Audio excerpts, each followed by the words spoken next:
صلوا على محمد وآل محمد. اللهم صل على محمد وآل محمد. أعوذ بالله من الشيطان الرجيم. بسم الله الرحمن الرحيم. الحمد لله رب العالمين والصلاة والسلام على سيدنا ونبينا محمد وأهل بيته الطيبين الطاهرين. اللهم صل على محمد. Respected scholars, elders, brothers, sisters, Assalamu alaikum wa rahmatullahi wa barakatuh.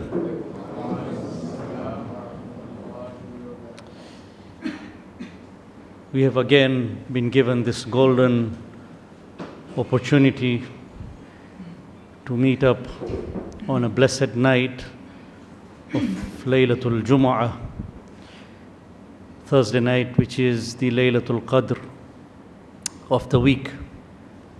And it's also in a blessed month, the month of Sha'ban, the month of the Prophet. And it's just a few days away from the holy month of Ramadan. So alhamdulillah, we should consider ourselves to be fortunate enough to have been given this chance. It's a night of ibadah, but also scholars tell us that one of the best acts on this night is to gain knowledge, to share knowledge, and improve our own ma'rifah.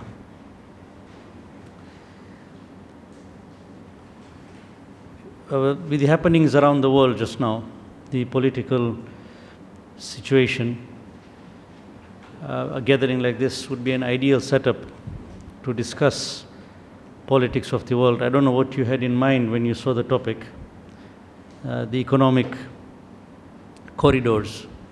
Some people must have thought that we are going to discuss some ways of improving the economy or our own economy or maybe making money. If that was your thought process, I'm sorry. I'm not a businessman, neither am I an economist. But my aim was to discuss the happenings around the world and have a better understanding. As you might have seen in the news, there is a global awakening, a collective awakening of the human consciousness after seeing what is happening in Gaza.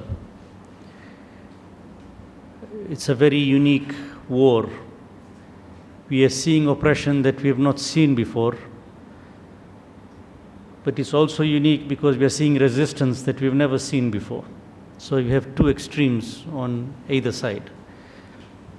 But not only that, what is also unique about this conflict is what we can see. So we hear of the brutalities of the Second World War, but we didn't have the media that we have today. The mainstream media and the alternative media. And because of this, we can see things happening in Gaza in real time or recorded. The brutality, the day-to-day happenings. You have the independent journalists themselves being killed. And because of what people have seen globally, there's a collective awakening of the fitrah, of the human consciousness, the way we've been wired. Everybody innately loves good, loves kindness, and hates cruelty.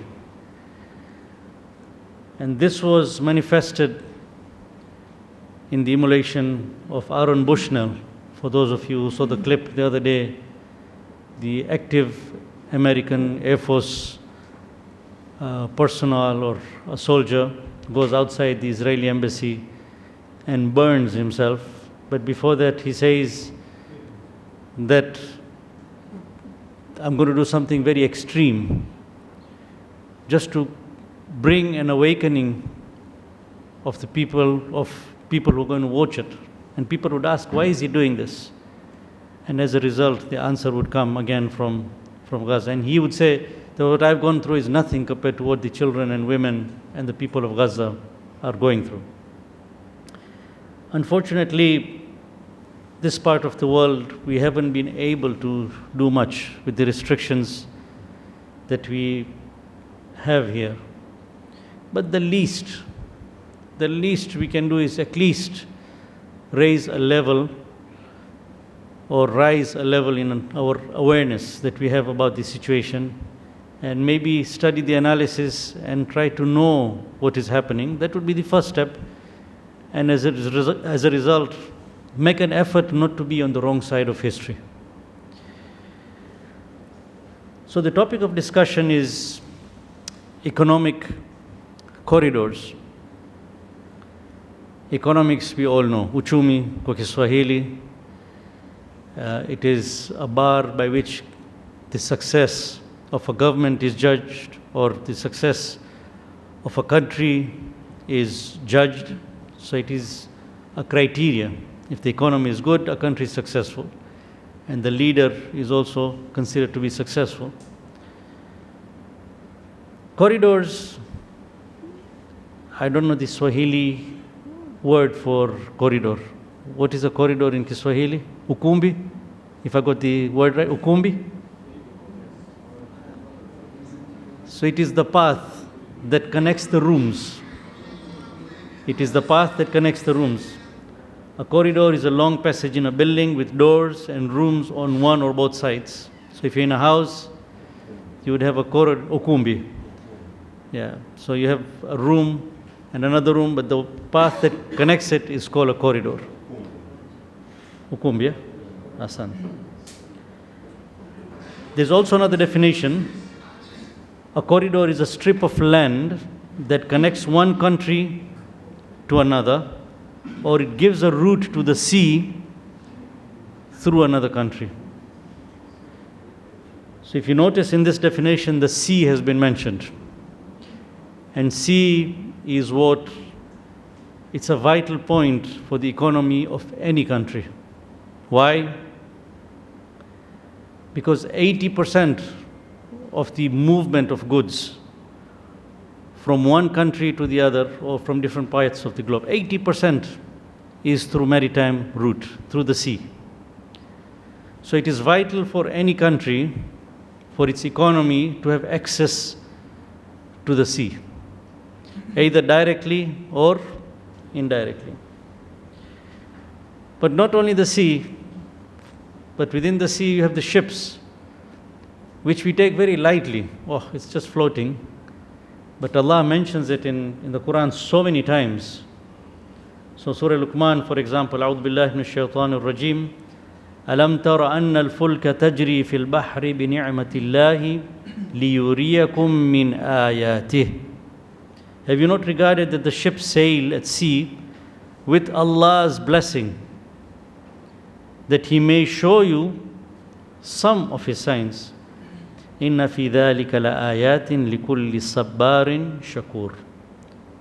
There are indeed signs in that for every patient and grateful servant.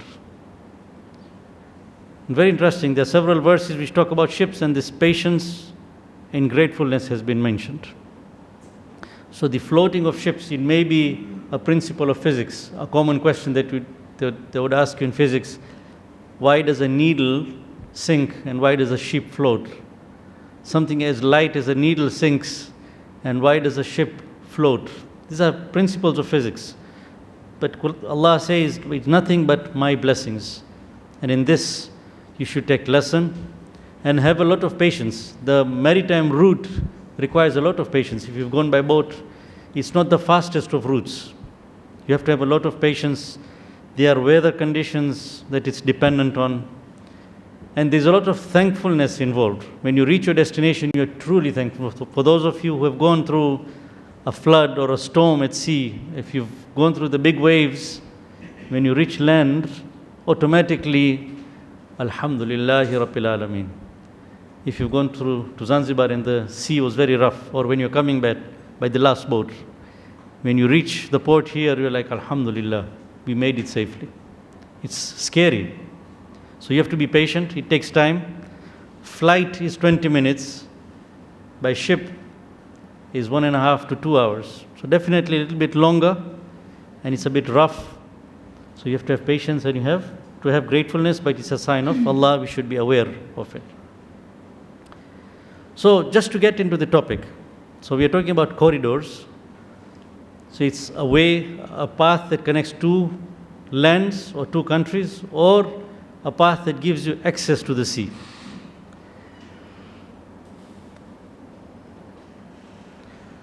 So let's start with something closer to home. Alhamdulillah, we are Tanzanians, and we living in Tanzania, we don't realize this, but Tanzania is a big corridor for so many countries around it. So Tanzania and Kenya are literally competing to assist the countries that are behind them.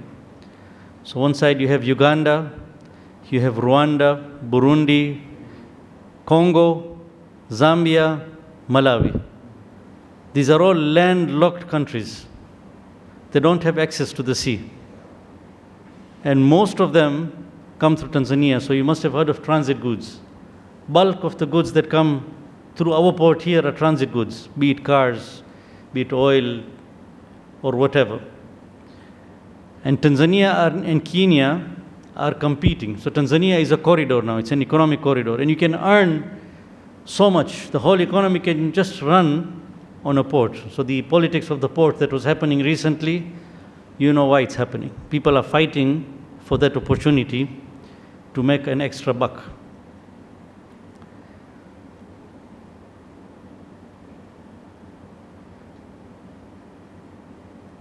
So this was one example.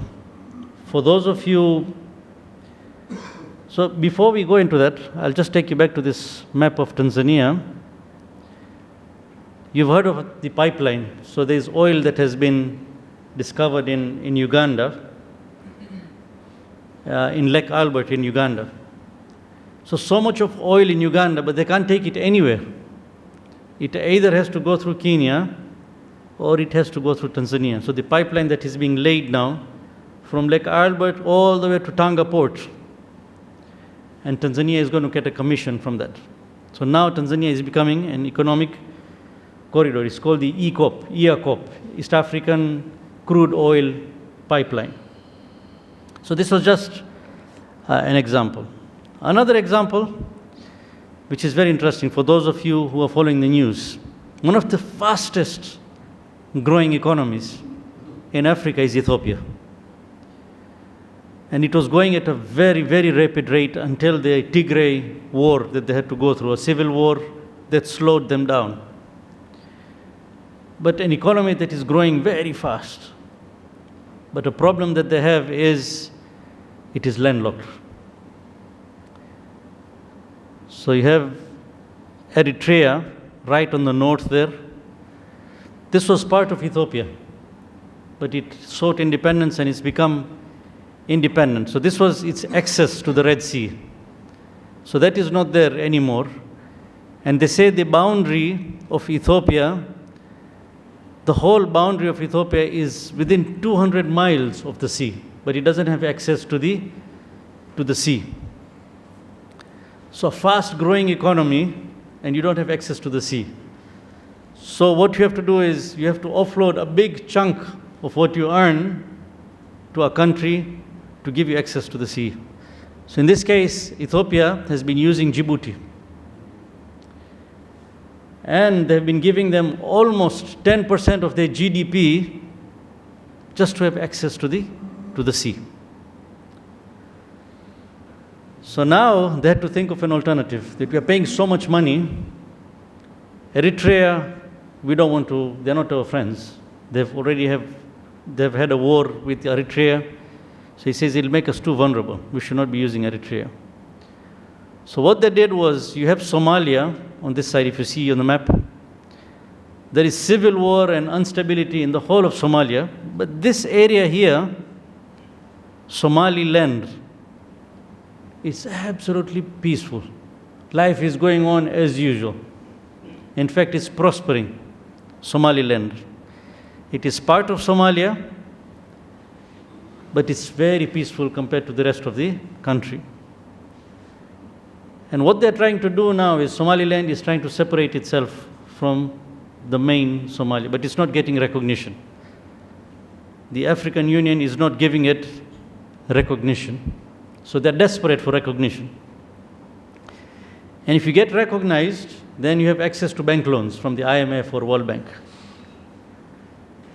So they're not getting that, but they have access to the sea. So Addis Ababa, so Ethiopia, has struck a deal with Somaliland. He said, we will recognize you, and you give us a strip of land, a small strip of land, up to Berbera. Berbera is a port town, a coastal town there. So you give us a small pathway up to the sea. So they signed a deal of 50 years, that for 50 years you give us this corridor, it's an economic corridor. You give us access to the sea. In return, we will recognize you, one, but more importantly, we'll give you shares in Ethiopian Airlines. Ethiopian Airlines is the most successful African airline, and they're doing really well compared to all the other airlines around the world. So he says, we're going to give you shares in Ethiopian Airlines. This just shows how important an economic corridor is, access to the sea. And the rest of Somalia is going wild now. The government in Somalia is like, no, this is not independent land. You can't be negotiating with them. The Americans are getting wild. I don't know if they're really wild, but they are pretending maybe. I don't know. But there's something going on. But this deal has almost been signed. It was January 2024, for those of you who read newspapers. So Tanzania, Ethiopia, very close to where we are, just to give you an idea what an economic corridor is. It's vital for the economy of a country. So now let's discuss another economic corridor. I'll take you back to your geography classes in secondary school. So you have South America and you have North America, and there's a small country there, Panama. You have the Atlantic Ocean and you have the Pacific Ocean here. But this is all land. So if you had to transport something from the east coast of the United States to the west coast of United States, remember I mentioned 80% of the cargo is transported by sea. So you can transport it by lorries if you want, but one container at a time. But if you have one ship, you can imagine the number of containers that go through. So just from the east of United States, east coast to the west coast, they would have had to go all the way around South America up to the west coast. This is almost 13,000 miles, 20,900 kilometers. But what they did was they created a small man-made strait there, an economic corridor again. It's called the Panama Canal.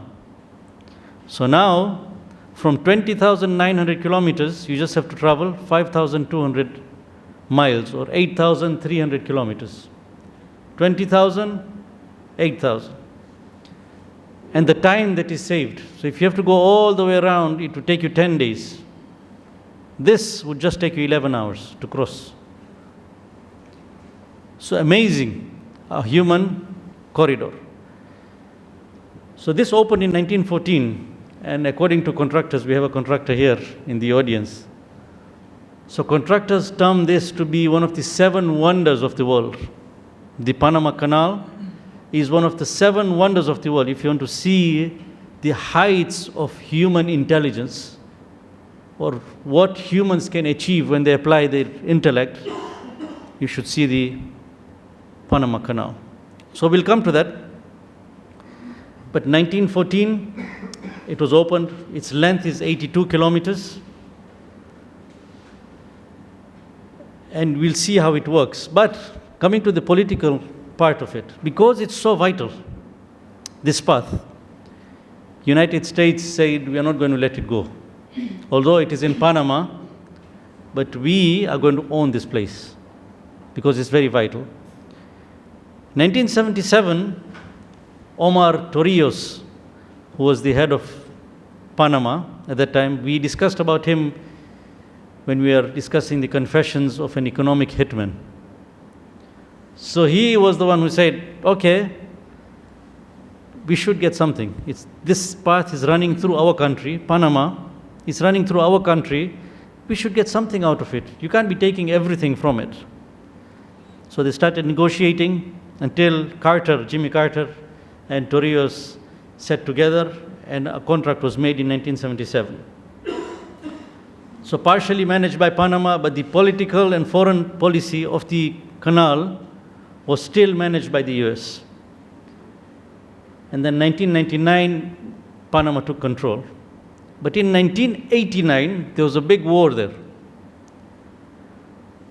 So it's in the interest of the US to have a government there which is very compliant to the US policies. So 1989, they had their own person there who was a drug dealer. Noriega? Is it Noriega? Manuel Noriega, is it? I think so. Former president of Panama. Yes. So he was a drug dealer, but he was placed, and then he went against his masters. So one fine day, the US just attacked. They went in, took over the country, ousted him, extradited him to the US, took over the country, and then later on put their own government there. So it's very important. It's in the interest of the US to have a government that is compliant to the US policies in a vital economic corridor there. So what I'm trying to say is, economic corridors, they run the economy, but it has big political implications. The political decisions that have to be made to maintain this economic corridor. Another incident is the Dina and Makran warships, Iranian warships. They decided to go around the world. You must have heard about it sometime last year. So homemade defense warships made by Iranians themselves, and they set sail from Iran going eastwards. And they made only 6 stops, but they went around the globe. The problem came in when they reached here. And they kept on threatening that we are going to go through the Panama Canal. And the US was like, you will never go through the Panama Canal. So it was like rubbing a person on his nose. It's like an ant tickling a bear on the nose. Okay, let's see what you do. Because United Nations has already said everybody has a right to go through this canal as long as you pay the toll, and I'll tell you how much it costs. The toll, we are used to, when you cross the bridge here, how much do we pay? 1,500 shillings? 1,500 shillings to cross. Or Kigamboni, people pay 200 shillings, or a car pays 1,500. So it says as long as you pay the toll and you are at peace with everybody, you're allowed to cross. So the government of Panama came and said, we will allow Iranians to go through. We will allow them. The US were up in arms. These ships are they're not going to go through. So Iranians came very close by here, and then they changed their route. They went round, and they went to Brazil, and they continued with their journey. So a bit of threatening, and then they just went. So they did not go through the Panama Canal, but they went around the world, which was an achievement on its own. But just to 5% of all maritime routes or cargo around the world pass through the Panama Canal. So from the US to China, from China back to the east coast of the US, from the US and Canada down to South America, all these ships use this Panama Canal, and it's vital. And you know how much it costs per ship, per vessel to cross? Up to $260,000.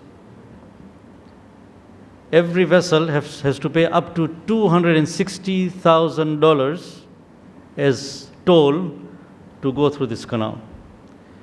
And there's a waiting time. So there's so many ships waiting because only one ship can go at a time. Now they've expanded. So there's a waiting time, and some ships pay a bribe. So if you have urgent cargo and you want your turn to come first, you can pay an official bribe and go through. So the record is $3 million.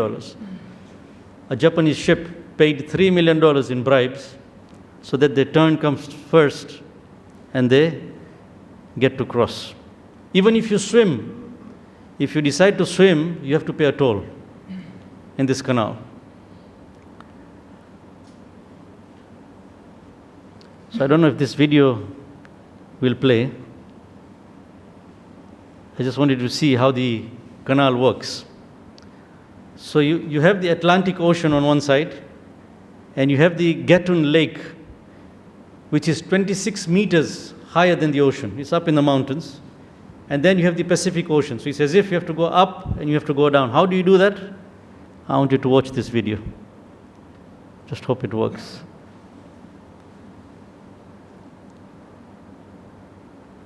It's okay. I'll just explain it. We shouldn't waste time. So what happens is, from the Atlantic Ocean, the ship comes in here, and the gate closes, and the water level is raised. So the ship raises up until it goes into the level 2, and then the gate closes, and water fills up again until it goes into the lake. Then it sails on the lake, and on the other side, the same thing happens and it comes down. So for every ship that goes through, you need 200 million liters of water to be pumped. 200 million liters of fresh water to be pumped in here to facilitate the ship to go through. For every vessel, 200 million liters of water. So luckily, Panama has a lot of rainfall, so they have a lot of water, but now there was a drought. There was a drought recently. So what has happened now, they don't have enough water. So do you give water to your citizens, or you give water to the Panama Canal, which is earning you so much money? $260,000 per ship. So initially they were allowing 36 ships to go through per day. Now it has come down to 18 ships because of the drought. Now this has a significance.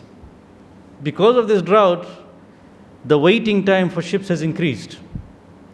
So some decide to go around South America, and others decide to go on the Atlantic Ocean towards the Gulf of Gibraltar into the Mediterranean Sea.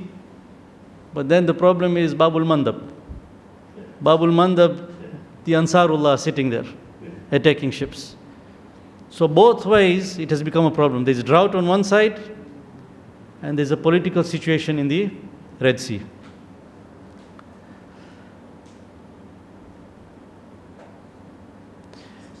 So the next economic corridor of Gibraltar. So you have Morocco here, you have Spain, and there's a small place here. It's called Gibraltar. Gibraltar, the word Gibraltar comes from the word Jabal Tariq. It's called Jabal Tariq, became Gibraltar. Tariq bin Ziyad was a Muslim explorer, warrior, army commander who conquered this area. And of course, the Spanish took it back from him. But Gibraltar is a British colony. Just looking at the vitality of this corridor here, British have not let go of this place. So it's only 13 kilometers wide. Between Morocco and Spain, this width is only 13 kilometers long. 13 kilometers wide, and almost 300 ships pass through here on a daily basis going into the Mediterranean Sea. So Mediterranean Sea is very, very vital. So this is an economic corridor, but Gibraltar is a British colony. It's still under Britain. And just looking at the sensitivity of this area, and plus, if you see the normalization of Morocco with Israel, sometimes one would wonder, why Morocco? Where is Israel? Where is Morocco? And why do they have to normalize? One of the reasons is this. You need somebody there who is reliable, not like the Houthis in Yemen. Just imagine if there was a problem in Bab al-Mandab and there was a problem here. The whole world economy would just collapse. So this area needs to be kept open at all times.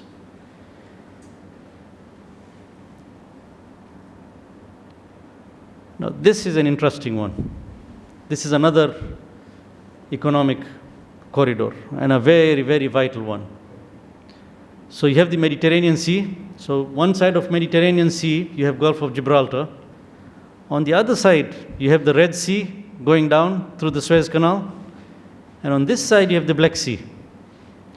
Black Sea, you have Russia, Ukraine, you have Crimea, which Russia has taken over from Ukraine. And there's a small path here. It's called the Strait of Bosphorus. And you know what town is this? Istanbul. So Istanbul has two parts. One part is in Europe, one part is in Asia, and there's a bridge. So Istanbul is the city that connects Europe to Asia. And you can see how vital this is. So the wheat that we use here, wheat, fertilizer, sunflower oil, and oil from Russia, and Ukraine, and the southern Russian states, it all passes through this area here. So you can imagine the power of this country. Turkey is very, very, very powerful. And of course, they charge a toll. So this is not free. So for every ship that passes here, and it's busier than Suez Canal, it is busier than Bab el-Mandab, it is busier than Panama Canal. So the number of ships that are passing through here, it's a very narrow area, but there's so much vital cargo for the world economy that passes through this small economic corridor. The next one I wanted to show you, I don't know how clear. The slide is not very clear here, and I'm sorry for that. But this is Azerbaijan. If you see this, my pointer is not working, sorry. Bidun Saidi, le pointer tena, sorry.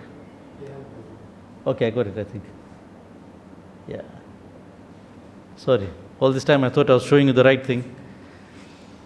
You couldn't see anything. So you have Azerbaijan on one side here, very rich in oil. One of the longest pipelines has been laid down. So Azerbaijan to Baku, Tbilisi, and Ceyhan or Ceyhan in Turkey. So this is an oil pipeline transporting oil from Azerbaijan up to Turkey. So Turkey has an economic corridor, but it also has this vital port in the Mediterranean Sea called Ceyhan. And any guess, where is this oil going? Yes, 40% of Israel's oil supply is going from here into Haifa. Where is Azerbaijan? Turkey into Israel. So this is a vital pipeline. And I just wanted to show you how vital Turkey is in the world economics. And what can they do? We'll come to the conclusion later on. There was another pipeline that was laid down between Israel and Kurdistan, which is not functional. And during Shah's time, there was another pipeline which is going all the way to Iran. All these are disabled. So this is a vital lifeline for Israel through another corridor, which is Turkey. So Azerbaijan is 80% Shia. Azerbaijan is 80% Shia, the second highest Shia population after Iran, Azerbaijan. But yet, they have close ties to the Zionist regime.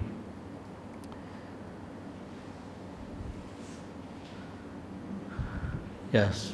So now this is the one that is very, very vital. The Suez Canal, which connects the Mediterranean Sea to the Red Sea. It's in Egypt.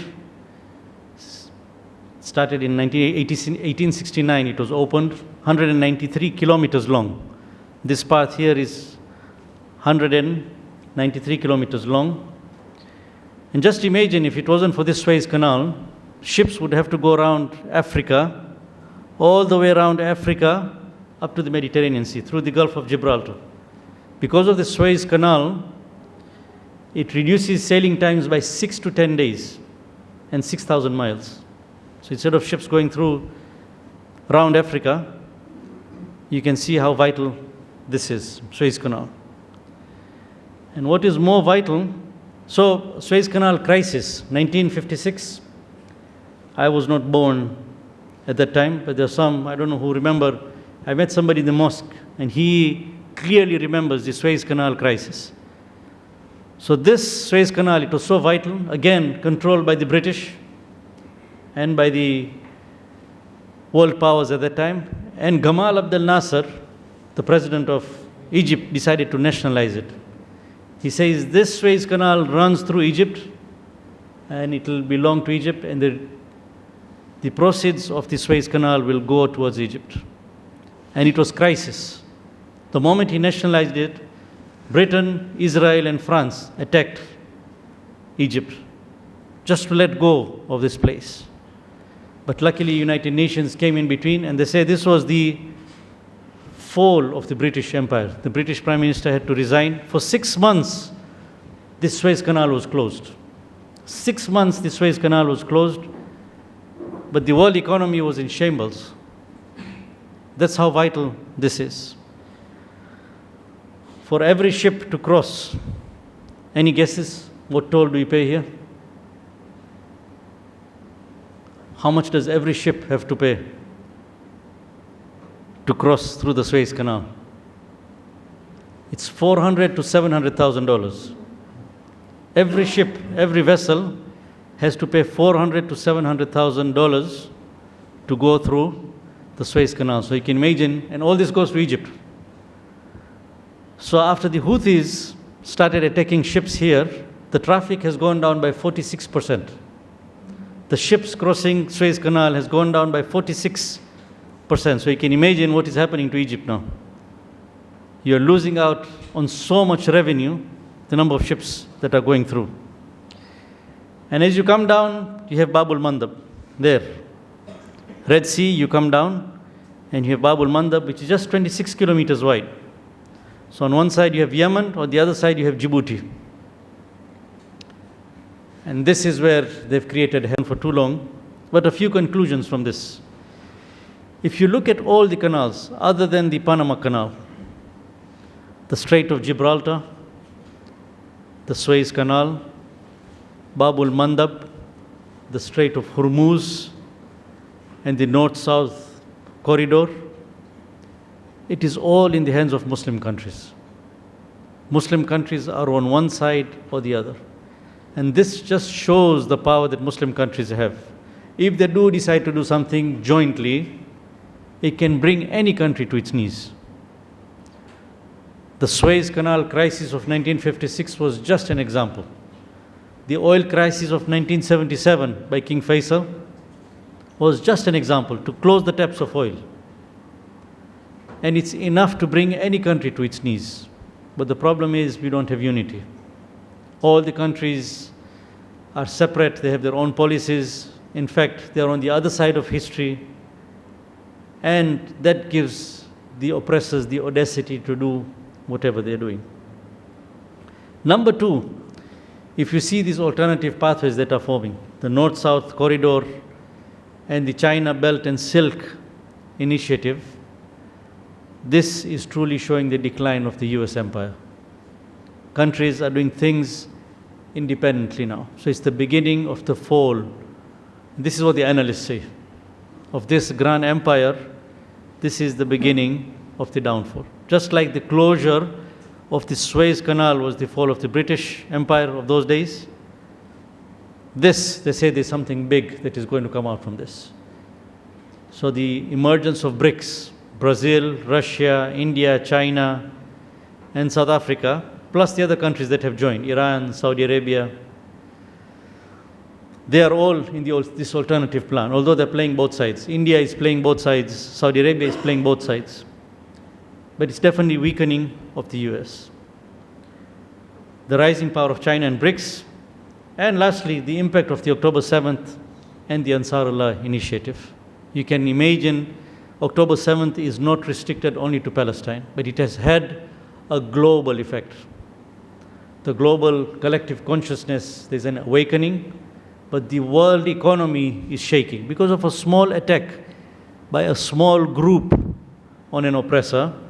The effect is very big. And on the other side, you have Ansarullah, who are playing their role very well.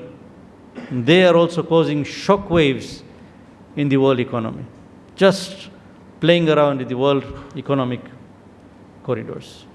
Lastly, the war has not even begun. What we see now, the war has not even begun. Yes, we've seen oppression, but everybody is trying to prevent an escalation. When the war really begins, when more and more countries start getting involved, and the warnings are already there, the analysts are already warning, the heads of states are already warning, that if you don't behave, something major is going to happen. If there is an escalation, one of the first things that's going to happen is closure of these economic corridors. And if these economic corridors close, you can imagine what's going to happen to the world economy.